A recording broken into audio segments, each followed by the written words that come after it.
Assalamualaikum warahmatullahi wabarakatuh. Kami dari kelompok 10 akan mempresentasikan tentang prosedur alur perlindungan hukum di bidang kesehatan. Kelompok 10 terdiri dari 3 orang. Yang pertama saya, Nida Hamida Bahra dengan NIM P272260243885, lalu Nur Aziza Basiri dengan NIM P272260243886, dan Sinta Naila Nada dengan NIM P272260243887. Langsung saja ke pembahasan yang pertama. Di bab 1 pendahuluan, terdapat latar belakang. Menurut Undang-Undang Nomor 36 Tahun 2009 tentang Kesehatan, negara bertanggung jawab untuk melindungi hak setiap warga negara dalam memperoleh pelayanan kesehatan yang layak. Perlindungan hukum di bidang kesehatan mencakup hak atas informasi medis, kerahasiaan medis, mekanisme penyelesaian sengketa, dan upaya hukum jika terjadi pelanggaran. Oleh karena itu, diperlukan prosedur yang komprehensif sebagai panduan alur penyelesaian sengketa hukum dalam layanan kesehatan, mulai dari pengaduan hingga proses pengadilan. Lalu ada tujuan. Tujuan pembahasan ini untuk memberikan pemahaman tentang hak dan kewajiban hukum dalam pelayanan kesehatan, menyediakan pedoman operasional penyelesaian sengketa, meningkatkan kesadaran hukum, serta memperjelas peran lembaga yang terkait. Lalu ada ruang lingkup. Pembahasan ini meliputi prinsip-prinsip perlindungan hukum, mekanisme penyelesaian sengketa, alur tindak lanjut oleh institusi dan aparat hukum, serta peran lembaga yang terkait.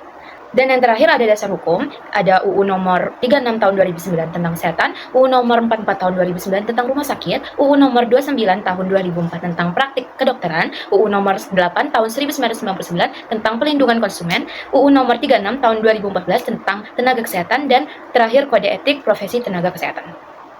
Selanjutnya masuk ke pembahasan bab 2. Terdapat pengertian dan istilah. Yang pertama, definisi perlindungan hukum. Menurut Undang-Undang Nomor 13 Tahun 2006 Pasal 1 Ayat 6, perlindungan hukum adalah upaya pemenuhan hak dan pemberian bantuan untuk memberikan rasa aman kepada saksi ataupun korban yang wajib dilaksanakan oleh lembaga yang sesuai dengan ketentuan undang-undang. Menurut ahli, definisi perlindungan hukum, Sajipto Raharjo mengatakan perlindungan hukum sebagai pengayoman terhadap hak asasi manusia yang dirugikan oleh orang lain, agar masyarakat dapat menikmati hak-haknya berdasarkan hukum. Selanjutnya ada Philippus M. Hudson, perlindungan hukum sebagai upaya melindungi harkat, martabat, dan hak asasi manusia dari kesewenangan berdasarkan ketentuan hukum.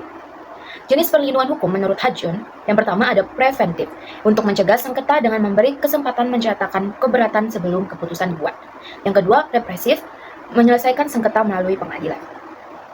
Selanjutnya, yang kedua, istilah dalam hukum kesehatan. Dalam praktik hukum kesehatan, terdapat beberapa istilah yang perlu dipahami.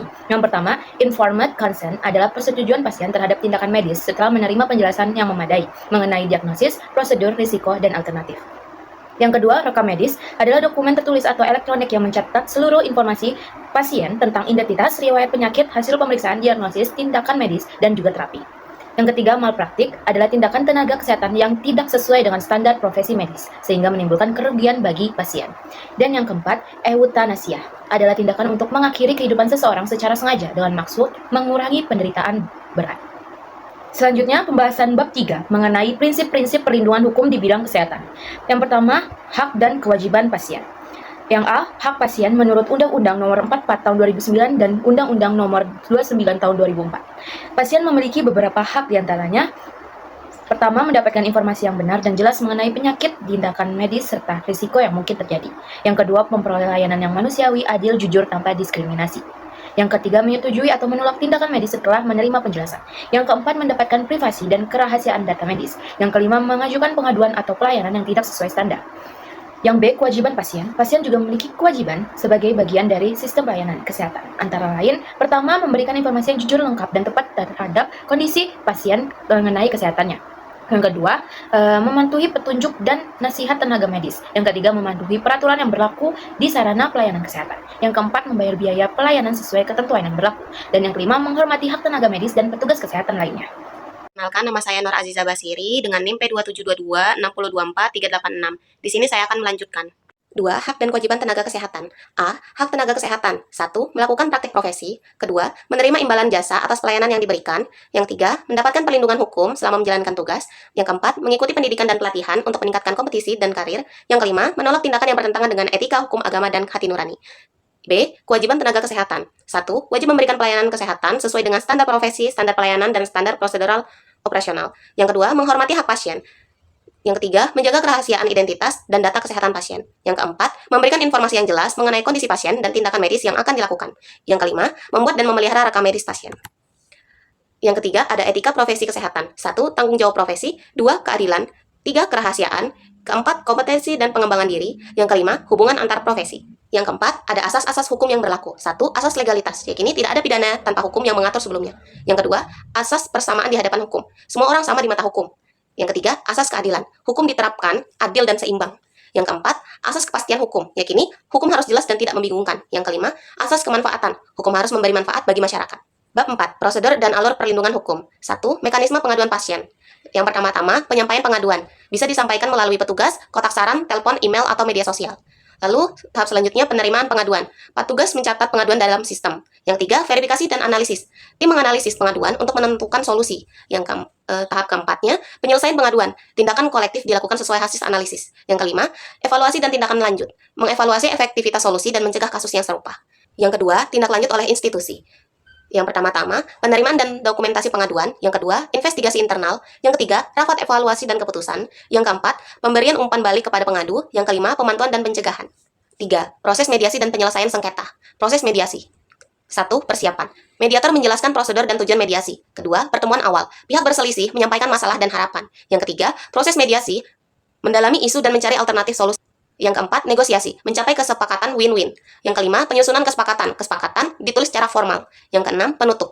Mediasi selesai jika ada atau tidak adanya kesepakatan. Lalu keuntungan mediasi, 1. Hemat waktu dan biaya. Kedua, menjaga kerahasiaan. Ketiga, mengurangi ketegangan. Yang keempat, meningkatkan hubungan antar pihak. Lalu ada metode penyelesaian sengketa, yaitu litigasi. Lewat pengadilan, negosiasi, diselesaikan langsung oleh pihak terkait. Arbitras, itu adalah putusan oleh pihak ketiga, arbiter. Yang keempat itu ada mediasi, dibantu oleh mediator netral. 4. Proses hukum perdata. 1. Pendaftaran gugatan. Yakni surat gugatan disusun dan diajukan ke pengadilan. Lalu yang kedua ada pemeriksaan persiapan. Yakni pemeriksaan kelengkapan administrasi dan jadwal sidang. Yang ketiga, sidang pokok perkara, yaitu pemeriksaan bukti dan keterangan saksi. Yang keempat, putusan pengadilan. Yakni hakim memutuskan perkara secara mengikat. Upaya hukum. 1. Banding ke pengadilan yang lebih tinggi. 2. Kasasi ke Mahkamah Agung. Yang ketiga, peninjauan kembali jika ditemukan bukti baru setelah putusan tetap.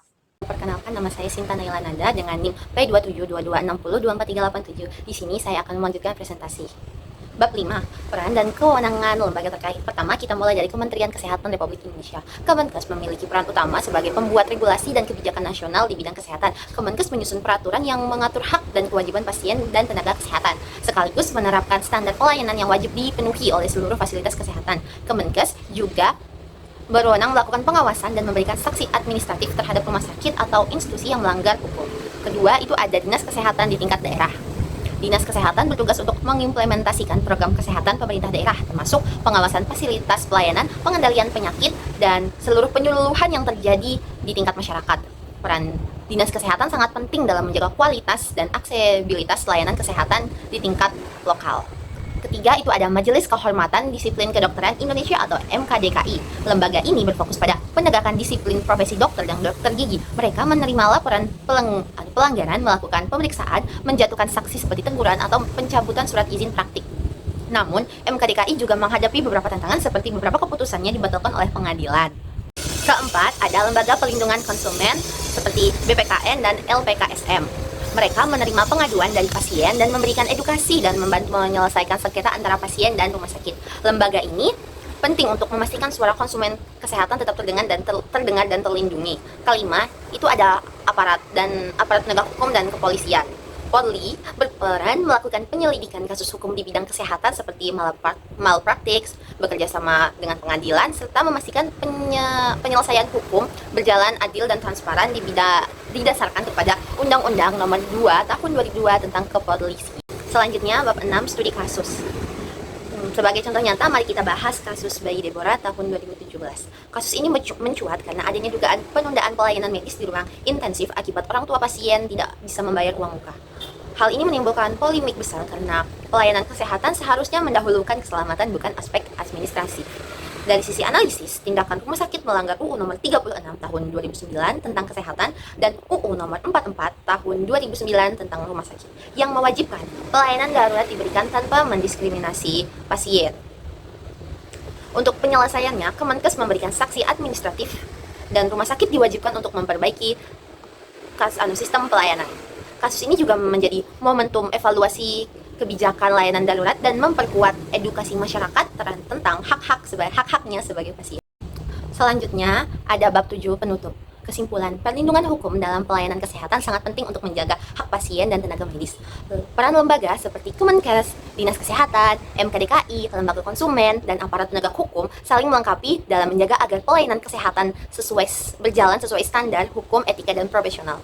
Saran yang dapat kami berikan antara lain meningkatkan kesadaran hukum bagi pasien ataupun tenaga kesehatan, juga bisa memperkuat pengawasan penegak hukum secara konsisten, meningkatkan independensi lembaga profesional seperti MKDKI, memberdayakan lembaga perlindungan konsumen agar bisa membantu masyarakat lebih efektif, mengevaluasi sistem layanan darurat agar bisa berorientasi semestinya, dan terakhir memperkuat kerjasama lintas sektor agar sengketa kesehatan bisa diselesaikan secara adil dan cepat.